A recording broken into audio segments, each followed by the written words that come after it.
પ્રકરણ 6 પેશીઓ ટિશ્યુઝ. અગાઉના પ્રકરણમાંથી આપણે પુનઃ યાદ કરીએ કે બધા જ સજીવો કોષોના બનેલા છે. એક કોષીય સજીવોમાં એક જ કોષ પાયાના બધા કાર્યો કરે છે. ઉદાહરણ તરીકે અમીબામાં એક જ કોષ દ્વારા ગતિશીલતા, ખોરાકનું અંતઃગ્રહણ અને શ્વસન વાયુઓનો વિનિમય, શ્વસન અને ઉત્સર્જન જેવા કાર્યો થાય છે. પરંતુ બહુકોષીય સજીવોમાં કોષો મિલિયન્સના એટલે કે લાખોના પ્રમાણમાં હોય છે. આ મોટાભાગના કોષો વિશિષ્ટ પ્રકારના જૂજ કાર્યો કરે છે. પ્રત્યેક વિશિષ્ટ કાર્ય ભિન્ન કોષોના સમૂહ દ્વારા થાય છે. આથી આ કોષો માત્ર એ નિયત કાર્ય કરે છે. તેઓ તેનું કાર્ય પૂર્ણ ક્ષમતાપૂર્વક કરે છે. માનવમાં સ્નાયુ કોષો સંકોચન અને શિથિલનને લીધે હલનચલન પામે છે. ચેતાકોષો સંદેશાઓનું વહન કરે છે. રુધિરના પ્રવાહ દ્વારા ઓક્સિજન, ખોરાક, અંતઃસ્ત્રાવો અને નકામા દ્રવ્યોનું વહન થાય છે. વનસ્પતિઓમાં ખોરાક અને પાણીનું વહન વાહક પેશીઓ દ્વારા વનસ્પતિના એક ભાગમાંથી અન્ય ભાગોમાં થાય છે. આથી બહુકોષીય સજીવો શ્રમ વિભાજન દર્શાવે છે. શરીરમાં એવા કોષો હોય છે કે જે એક રીતે કાર્ય પૂર્ણ કરવા માટે સક્ષમ હોય છે. તેઓ હંમેશા સમૂહમાં હોય છે. આ પરથી જાણી શકાય કે શરીરમાં એક નિશ્ચિત કાર્ય એક નિશ્ચિત સ્થાનમાં એક વિશિષ્ટ સમૂહ દ્વારા થાય છે. આ કોષોના સમૂહને પેશી કહે છે. આ પેશી વધારે કાર્યક્ષમતાથી કાર્ય કરવા માટે એક વિશિષ્ટ ક્રમમાં વ્યવસ્થિત રીતે ગોઠવાયેલી હોય છે. રુધિર, અન્નવાહક અને સ્નાયુ આ બધા પેશીના ઉદાહરણો છે. આ કોષોને સમૂહ કે જે સંરચનાકીય સમાનતા ધરાવે છે તેમજ કોઈ એક કાર્ય એક સાથે એકઠા થઈને પૂર્ણ કરે છે. સમૂહમાં રહીને પેશીનું નિર્માણ કરે છે. શું વનસ્પતિઓ અને પ્રાણીઓ સમાન પ્રકારની પેશીઓના બનેલા છે? Are plants and animals made of same types of tissues? આવો આપણે હવે વિભિન્ન પેશીઓની સંરચનાઓ તથા તેમના કાર્યોની તુલના કરીએ. શું વનસ્પતિઓ અને પ્રાણીઓની સંરચના સમાન હોય છે? શું બંને સમાન કાર્યો કરે છે? બંને વચ્ચે નોંધનીય તફાવત હોય છે. વનસ્પતિઓ સ્થાયી કે સ્થાપિત હોય છે. તેઓ ગતિ કરતા નથી. તેમની મોટાભાગની પેશીઓ આધાર આપે છે કે જે તેઓને સંરચનાકીય મજબૂતાઈ બક્ષે છે. આમ છતાંય મોટાભાગની પેશી મૃત હોય છે. આ મૃત પેશી જીવંત પેશીઓને સમાનરૂપે યાંત્રિક શક્તિ કે આધાર આપે છે. તેમજ તેઓને જાળવણીની ઓછી આવશ્યકતા હોય છે. બીજી બાજુએ પ્રાણીઓ આહાર, પ્રજનન અને રહેઠાણ માટેની શોધમાં અહીં તહીં વિચરણ કરે છે.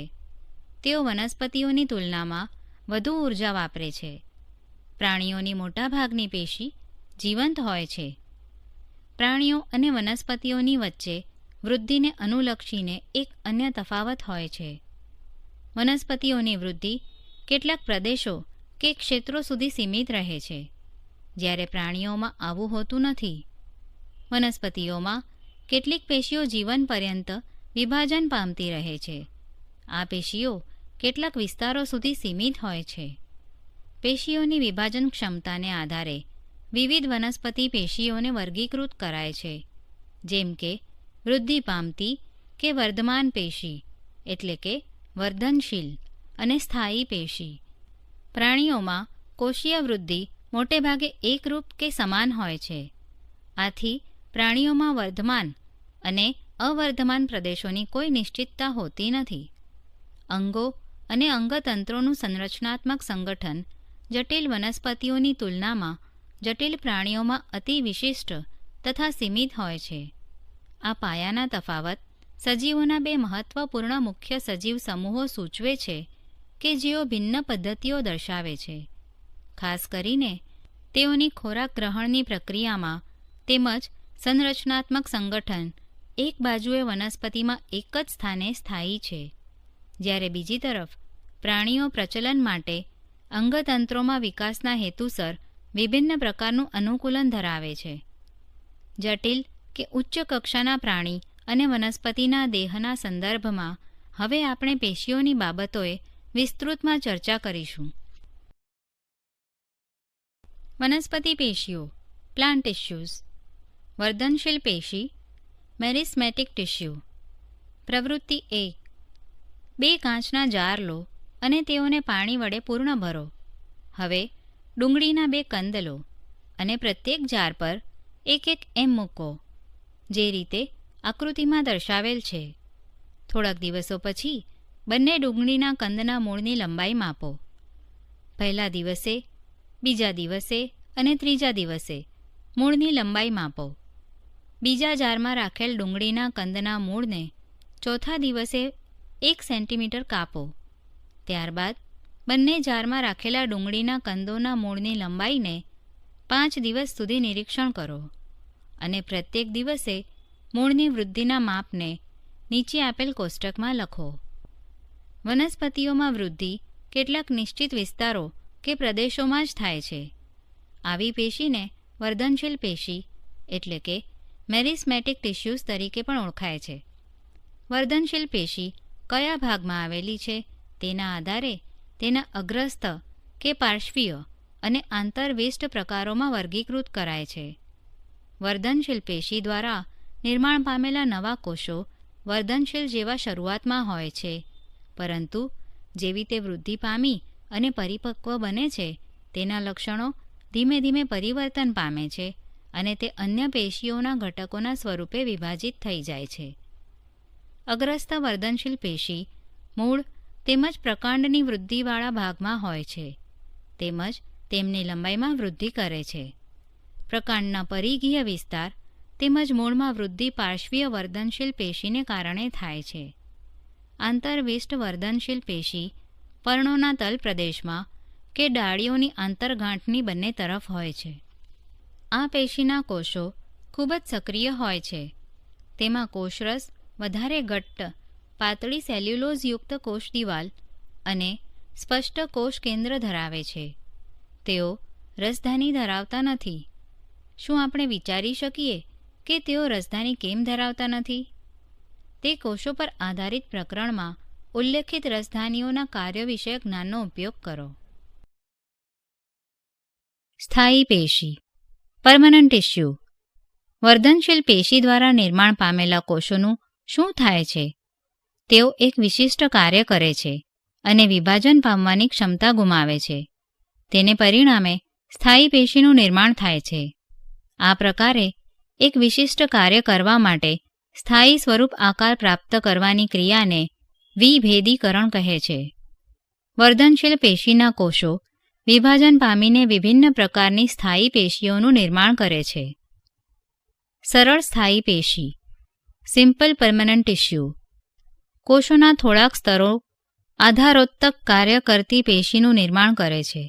તેને મૃદુતક પેશી કહે છે, જે એક પ્રકારની સ્થાયી પેશી છે. તે પાતળી કોષ દિવાલવાળા સરળ કોષોની બનેલી છે. આ કોષો જીવંત છે. તેઓ સામાન્ય રીતે શિથિલ ગોઠવણી ધરાવે છે. આથી આ પ્રકારે પેશીના કોષો વચ્ચે ઘણો અવકાશ રહેલો હોય છે. આંતરકોષીય અવકાશ. આ પેશી વનસ્પતિઓને આધાર આપે છે અને ખોરાકનો સંગ્રહ પણ કરે છે.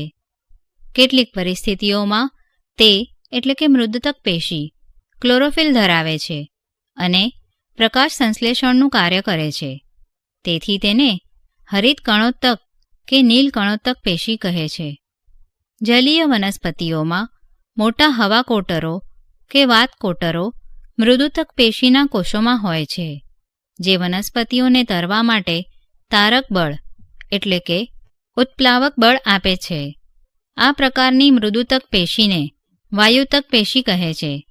પ્રકાંડ અને મૂળની મૃદુતક પેશી પોષક દ્રવ્યો અને પાણીનો સંગ્રહ પણ કરે છે.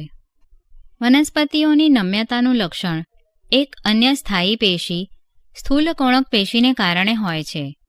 તે વનસ્પતિઓના વિવિધ ભાગોમાં એટલે કે પર્ણ, પ્રકાંડ તૂટ્યા વગર નમ્યતા આપે છે.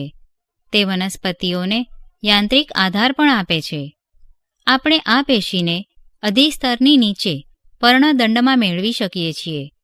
આ પેશીના કોષો જીવંત, લાંબા અને કોણીય બાજુએ અનિયમિત મોટા હોય છે અને કોષોની વચ્ચે ઓછો અવકાશ હોય છે. હજી પણ એક અન્ય પ્રકારની સ્થાયી પેશી દ્રઢોત્તક પેશી છે. તે પેશી વનસ્પતિને દ્રઢતા તેમજ મજબૂતાઈ આપે છે. આપણે નાળિયેરની રેસાઓયુક્ત છાલને જોયેલી છે. તે દ્રઢોત્તક પેશીની બનેલી છે. આ પેશીના કોષો મૃત હોય છે. તે લાંબા અને પાતળા હોય છે કારણ કે આ પેશીના કોષોની કોષ દિવાલ લિગ્નિનને લીધે જાડી હોય છે. લિગ્નિન કોષોને દ્રઢ બનાવવા માટે સિમેન્ટ જેવું કાર્ય કરવા માટેનો એક રાસાયણિક પદાર્થ છે. જો કે આ પેશીના કોષોની કોષ દિવાલ જાડી હોય છે કે જેથી કોષોની વચ્ચે આંતરકોષીય અવકાશ હોતો નથી. આ પેશી પ્રકાંડમાં, વાહિપુલની નજીક, પર્ણોની શિરાઓમાં તેમજ બીજ અને ફળોની કઠણ છાલમાં હાજર હોય છે. તે વનસ્પતિ ભાગોને મજબૂતાઈ આપે છે. જે તમે અવલોકન કરી રહ્યા છો તે સૌથી બહારના સ્તરના કોષો, જેને અધિસ્તર કહે છે. અધિસ્તર સામાન્ય રીતે એક સ્તરનું બનેલું છે. વધારે શુષ્ક વસાહતોમાં આવેલી કેટલીક વનસ્પતિઓમાં અધિસ્તર જાડું હોય છે. તે પાણી ગુમાવવાની સામે વનસ્પતિને રક્ષણ આપે છે.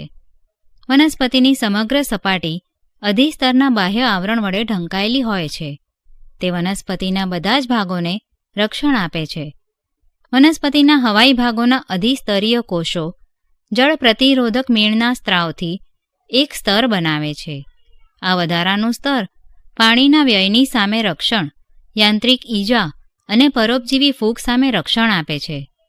અધિસ્તરીય કોષોનું કાર્ય રક્ષણ કરવાનું હોવાથી તેના સ્તરના કોષો કોઈપણ પ્રકારના આંતરકોષીય અવકાશ વગર સળંગ સ્તર બનાવે છે.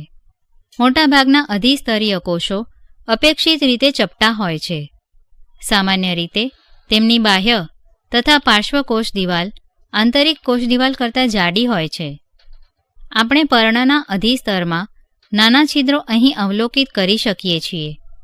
આ છિદ્રોને વાયુરંધ્રો કહે છે. વાયુરંધ્રો વૃક્કાકાર કે મૂત્રપિંડ આકારના બે કોષો દ્વારા આવરિત હોય છે, એટલે કે બંધ હોય છે, જેને રક્ષક કોષો કહે છે. તે કોષો વાતાવરણના વાયુઓના વિનિમય માટે આવશ્યક છે.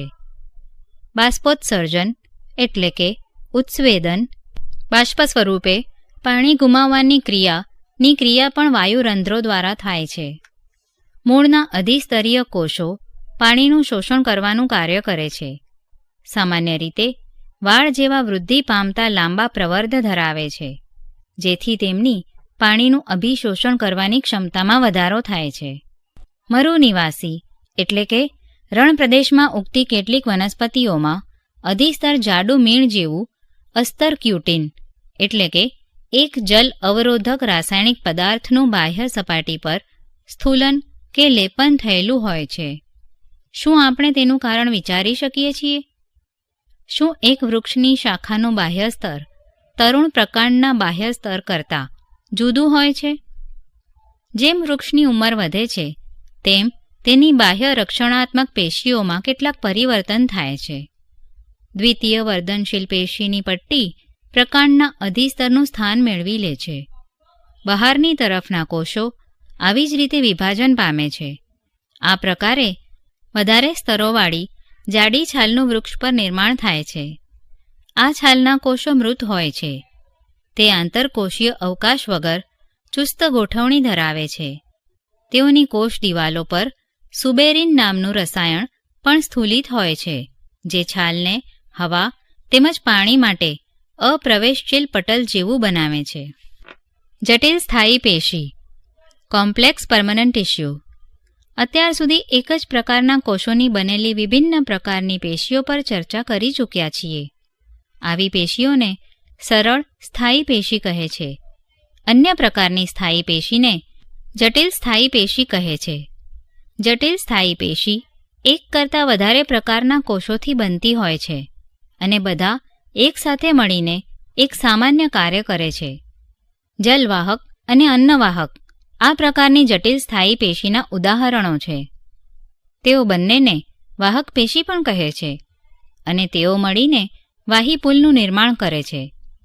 આ પેશી જટિલ વનસ્પતિઓની એક લાક્ષણિકતા છે કે જે તેઓને સ્થલજ વાતાવરણમાં રહેવા માટે અનુકૂળ બનાવે છે. આકૃતિમાં પ્રકાંડનો એક ભાગ દેખાડવામાં આવ્યો છે. શું આપણે વાહિપુલમાં હાજર રહેલા વિભિન્ન પ્રકારના કોષોને જોઈ શકીએ છીએ?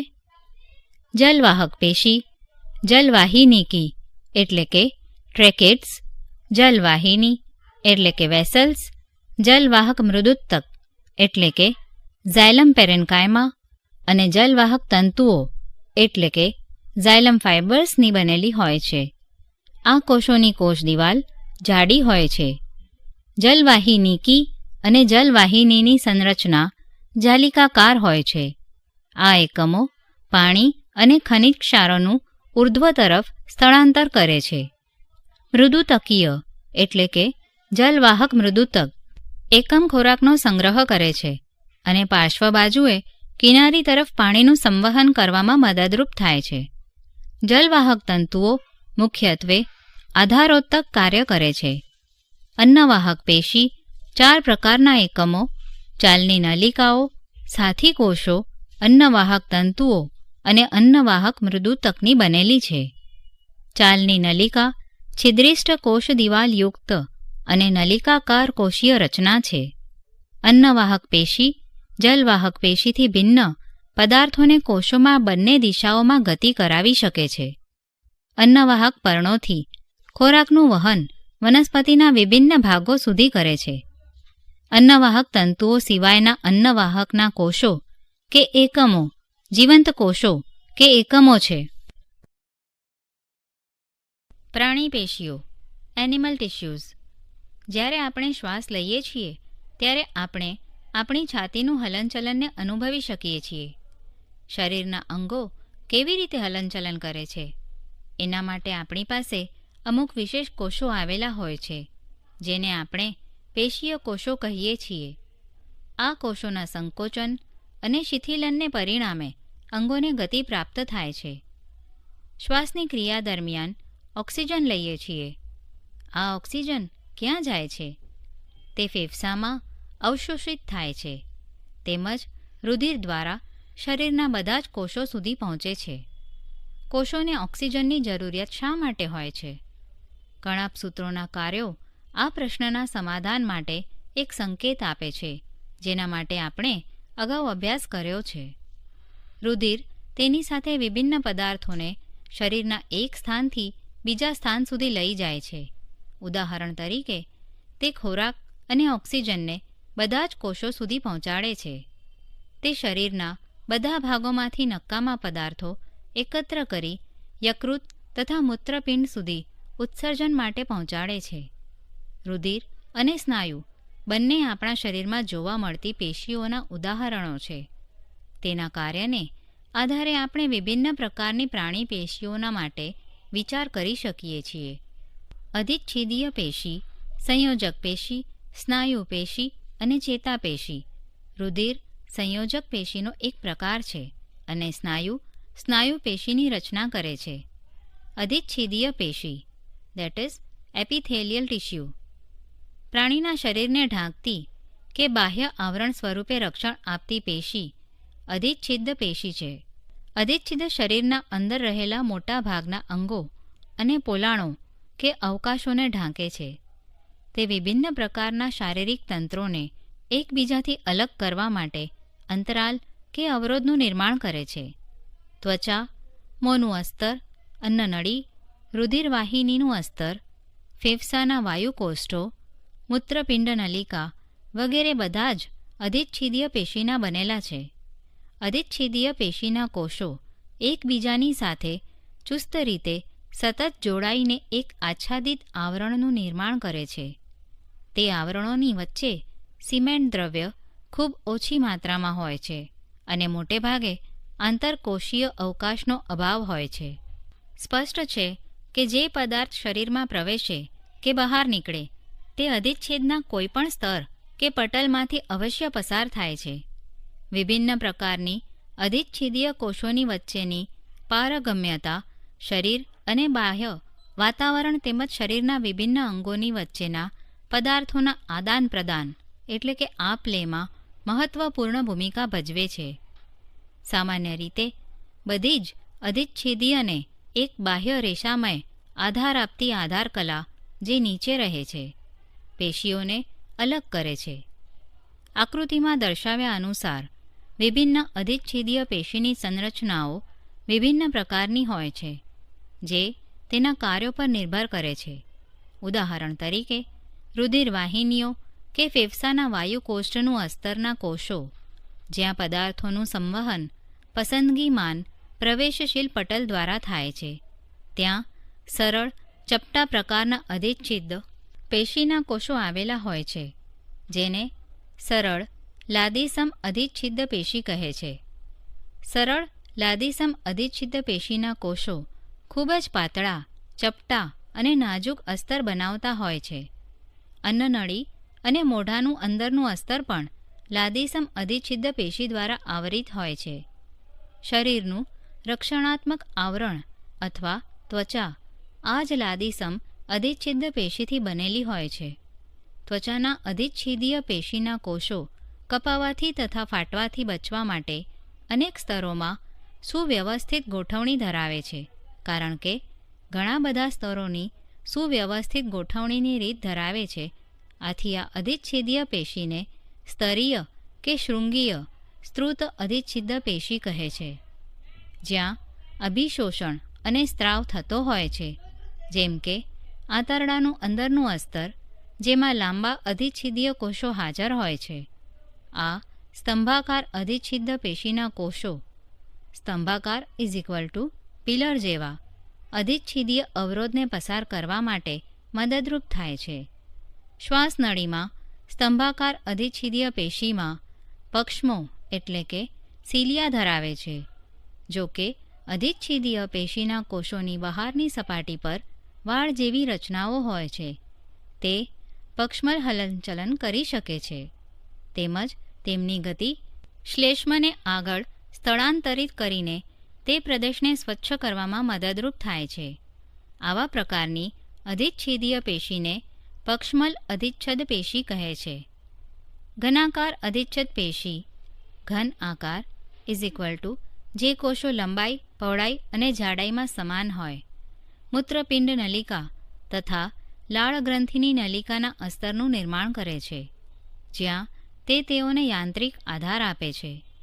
આ અધિચ્છેદીય કોષો વધારાની વિશિષ્ટતા દર્શાવીને ગ્રંથિ કોષો તરીકે કાર્ય કરે છે, જે અધિચ્છેદીય પેશીની સપાટી પર પદાર્થોનો સ્ત્રાવ કરી શકે છે. કેટલીકવાર આ અધિચ્છેદ પેશીનો કેટલોક ભાગ અંદરની તરફ વળેલો હોય છે અને એક બહુકોષીય ગ્રંથિનું નિર્માણ કરે છે. આ પેશીને ગ્રંથીય અધિચ્છેદ પેશી કહેવાય છે. સંયોજક પેશી કનેક્ટિવ ટિશ્યુ.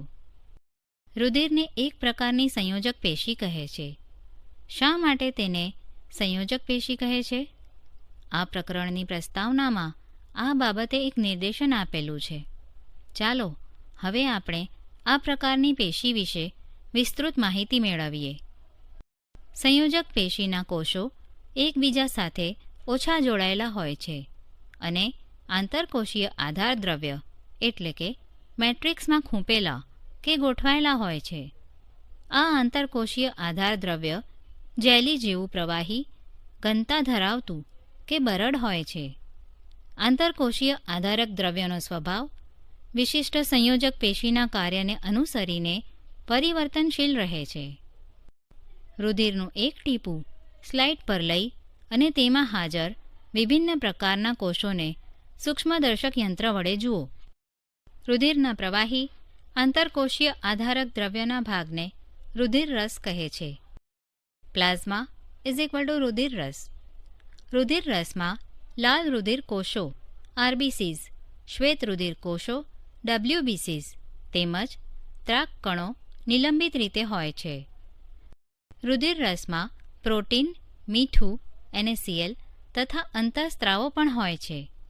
રુધિર વાયુઓ શરીરના પચેલા ખોરાક, અંતઃસ્ત્રાવો અને ઉત્સર્જિત પદાર્થોને શરીરના એક ભાગથી બીજા ભાગમાં સંવહન કરે છે. અસ્થિ સંયોજક પેશીનું એક અન્ય ઉદાહરણ છે. તે શરીરના હાડપિંજરનું નિર્માણ કરી શરીરને આકાર આપે છે. તે સ્નાયુ પેશીઓને મદદરૂપ થાય છે અને શરીરના મુખ્ય અંગોને આધાર આપે છે.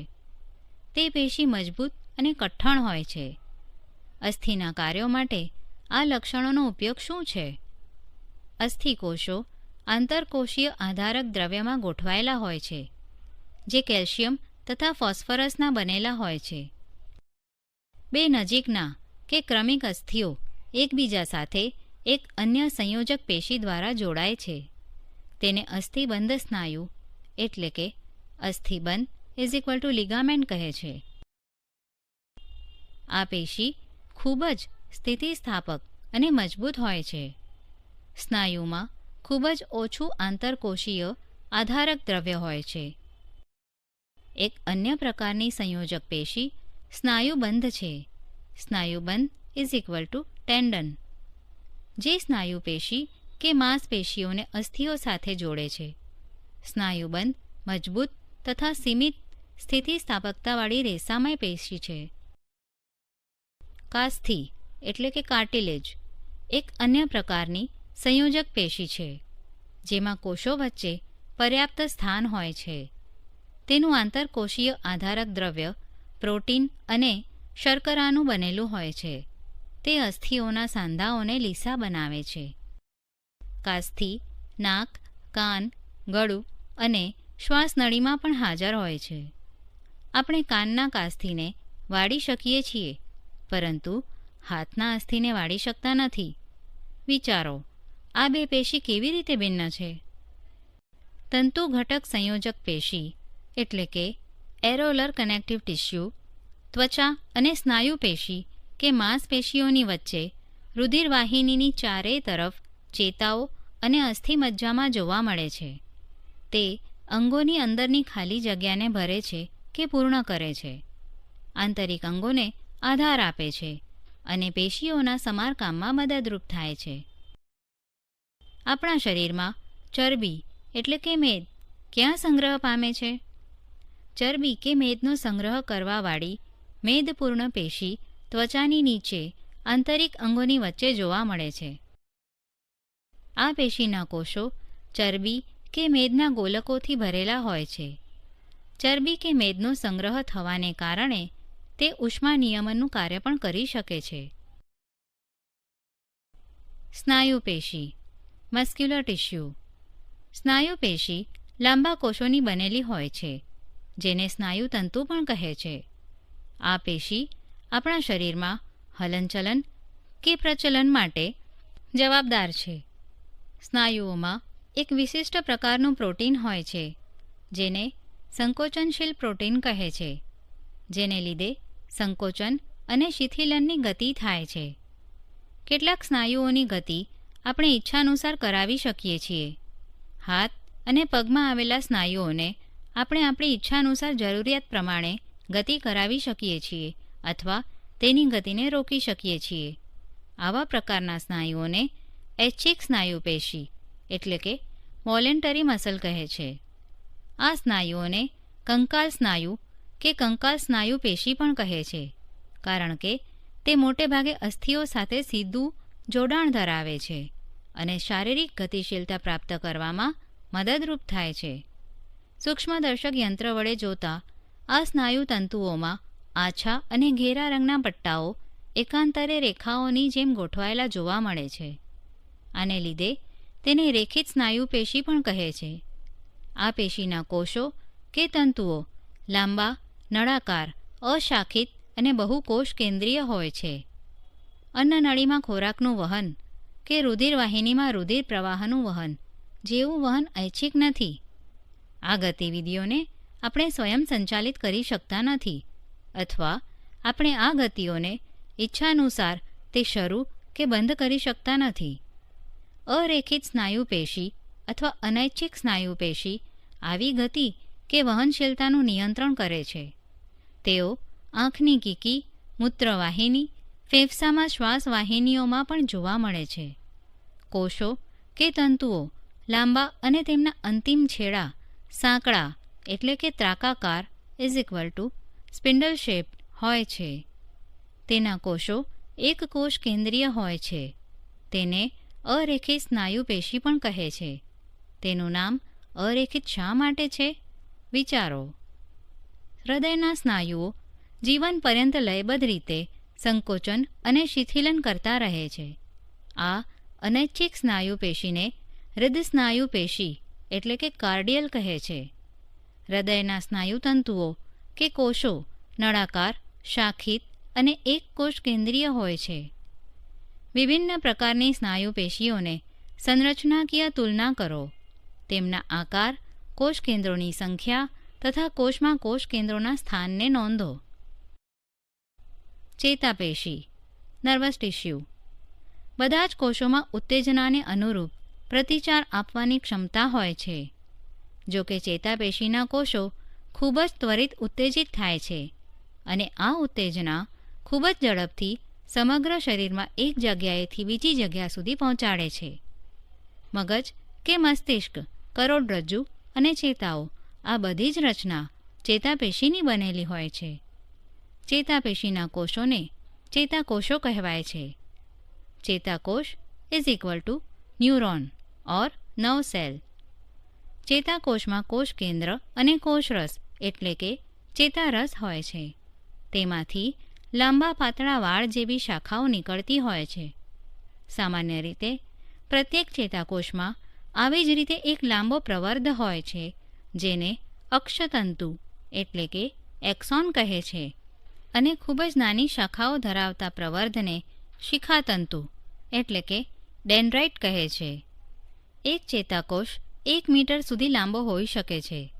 ઘણા બધા ચેતાતંતુઓ સંયોજક પેશી દ્વારા એકબીજા સાથે જોડાઈને એક ચેતાનું નિર્માણ કરે છે. ચેતાના સ્પંદન કે ઉર્મિવેગ આપણને ઈચ્છાનુસાર આપણા સ્નાયુઓના હલનચલનમાં મદદરૂપ થાય છે. ચેતા તેમજ સ્નાયુ પેશીઓનું કાર્યાત્મક સંયોજન સામાન્ય રીતે બધા જ સજીવોમાં પાયારૂપ છે. તેની સાથે તે સંયોજન ઉત્તેજનાને અનુલક્ષીને પ્રાણીઓને ઝડપી ગતિશીલતા આપે છે.